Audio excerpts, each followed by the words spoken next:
Pull up. Frank. Headshot. Frank. Sit down. Frank. Stand up. Frank.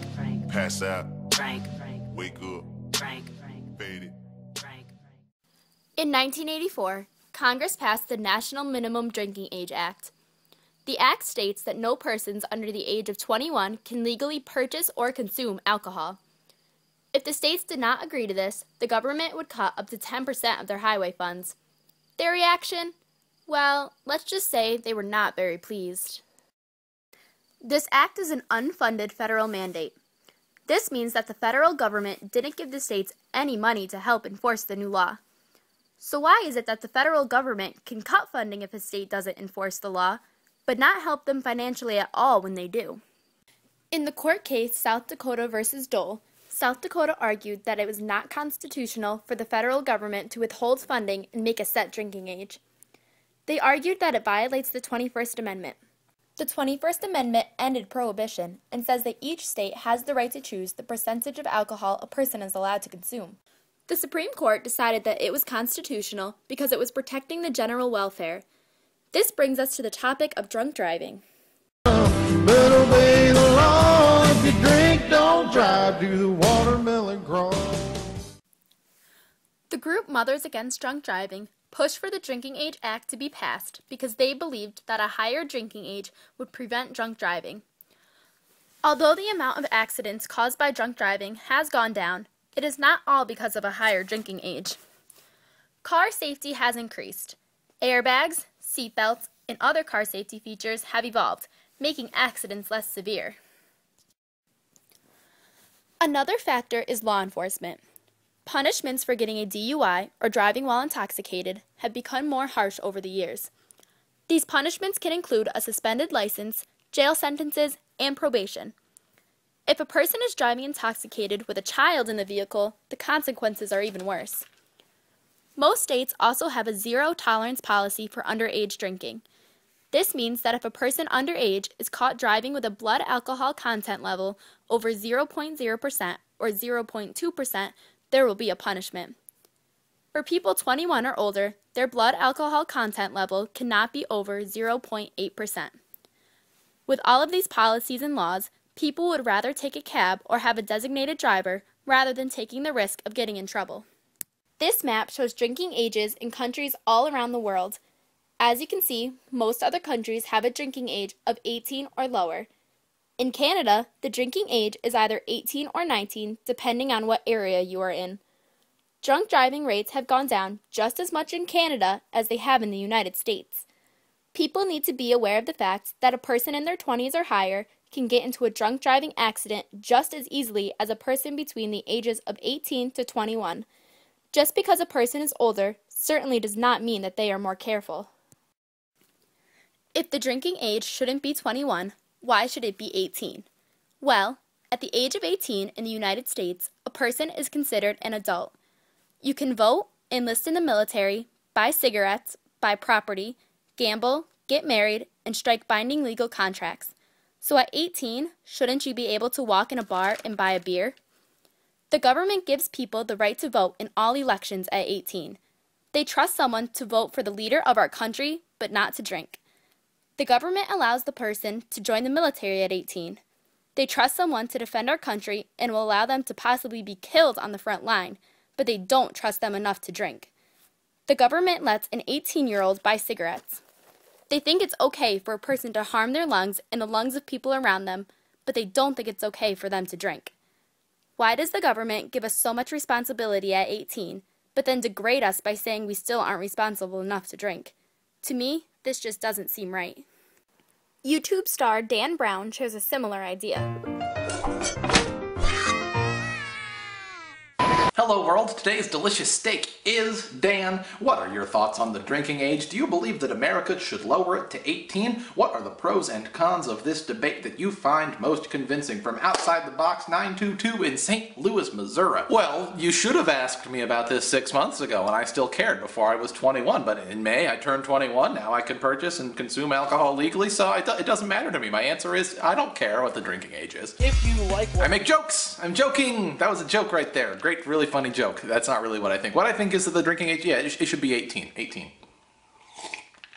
There's a link in the doobly-doo to an article that was published in 2008 about a petition that a bunch of college and university presidents at major colleges and universities around the country signed, saying that the drinking age should be reduced. Their basic argument is that binge drinking on college campuses is a huge problem, and that binge drinking probably wouldn't happen as much if students were exposed to alcohol at a younger age while still living at home in an environment where they're more likely to be responsible. Then when they got to college campus, they wouldn't, freak out with all the freedom that they have. The way I prefer to approach the issue is that the problem of young adults binge drinking stems from young adults having a general lack of respect for alcohol, which stems from older adults having a general lack of respect for young adults' ability to be responsible about alcohol. Did you follow that? It's like when you turn 18, society collectively says, "Congratulations, you are an adult. We trust you to vote.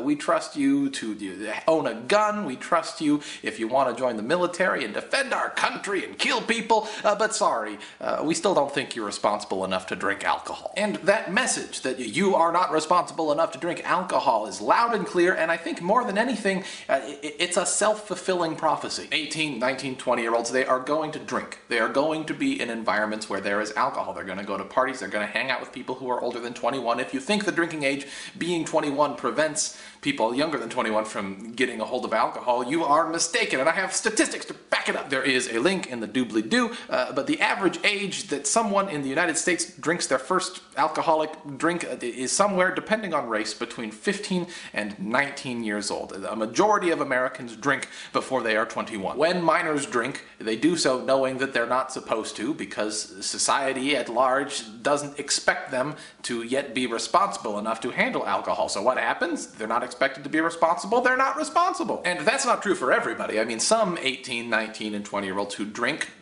responsibly. As for everybody else, those who drink irresponsibly, I mean, some of the 18, 19, and 20-year-olds who drink irresponsibly are going to drink irresponsibly no matter what. But for a good chunk of adult underage drinkers, I think a little bit of trust could go a long way. If when someone turns 18, instead of society sending them mixed messages about their adulthood, society instead said loud and clear, "No, you are an adult.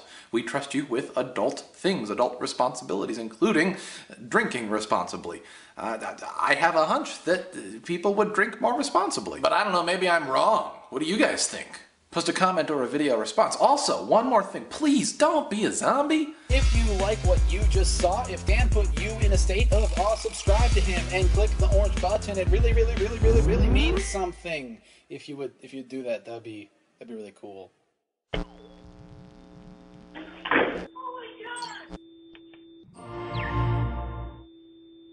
Got you in trouble in high school, but college now, that was a ball.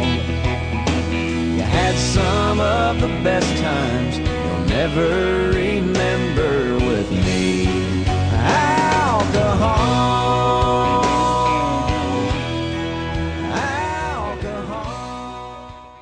Binge drinking is when a person consumes a great amount of alcohol within a short period of time. It can cause various health issues such as liver damage, malnutrition, cancer of the mouth or stomach, and brain damage. Binge drinking has increased within 17 to 20-year-olds over the past few years. It is a growing problem specifically on college campuses. Hundreds of college presidents have formed a group called the Amethyst Initiative. They are pushing for a lower drinking age because they believe that it would reduce binge drinking. Although they have made progress, groups such as Mothers Against Drunk Driving are fighting back, stalling the movement. Last Friday night, yeah, we danced on tabletops, and we took too many shots. Think we kissed, but I forgot. Last Friday night. There are 4 main exceptions to the drinking age. The first is for religious purposes. So if a person is underage, but they drink wine at church, it is perfectly legal. The second is for medical purposes. If a doctor prescribes a person who is under 21 some type of alcohol to help with their illness, they are allowed to consume it. The third is for business purposes. At 18 or older, a person is allowed to sell alcoholic beverages in a business such as a bar or a gas station. However, it is not legal for them to consume it. The last main exception is if a person is under 21 and is with their parent. For example, if they are at a restaurant and their parent buys them a drink, they can legally drink it as long as their parent stays with them the whole time. However, restaurants and other businesses are allowed to refuse service and say it goes against their policy. Keep in mind, these exceptions vary by state. 43 states currently have exceptions to the drinking age. There are 8 exceptions altogether. New York State does not allow alcohol consumption for the use of medical purposes, but it does allow the other 3 listed before. Red Solo Cup, I fill you up. Let's have a party. Let's have a party. I love you, Red Solo Cup. In order to solve the drinking age issue, I would first repeal the Drinking Age Act of 1984. There is no reason to cut up to 10% of highway funding because drunk driving is not affected by a higher drinking age. The federal government will then make the drinking age 18 by creating a new act. The new act will be a funded federal mandate. This way, the states will be provided with some money to help them enforce the new law. Each state will still have the right to decide their own punishments if a person is caught underage drinking or drinking while driving. By doing this, the state governments have a say and the federal government doesn't have too much power. You do not tell a 15-year-old that driving is bad, fail to teach them to drive, and then when they turn 16, give them a driver's license. So why do we tell teens that drinking is bad, and then when they turn 18, let them go wild? If the drinking age was lowered to 18, there would be alcohol education courses within schools. In driver's education class, they teach the students the do's and don'ts of driving. In an alcohol education class, students will learn about responsible drinking. If they choose to still abuse alcohol, it is their own fault and they will have to face the consequences. But for the 18 to 20-year-olds that choose to take this education and use it for the better, they can continue being responsible adults who are allowed to drink. The drinking age should be lowered from 21 to 18 in the United States. At 18 years old, a person is considered an adult. They are thrown into a world of responsibility, but yet are expected to not be mature enough to buy an alcoholic beverage. A drinking age of 21 is not reasonable at all. Drunk driving rates have declined, but not due to a higher age. If law officials chose to educate teens on proper ways of drinking instead of just trying to ban it, teens would be less likely to abuse alcohol. Prohibition never worked in the past, so trying to tell teens not to drink is certainly not going to work today.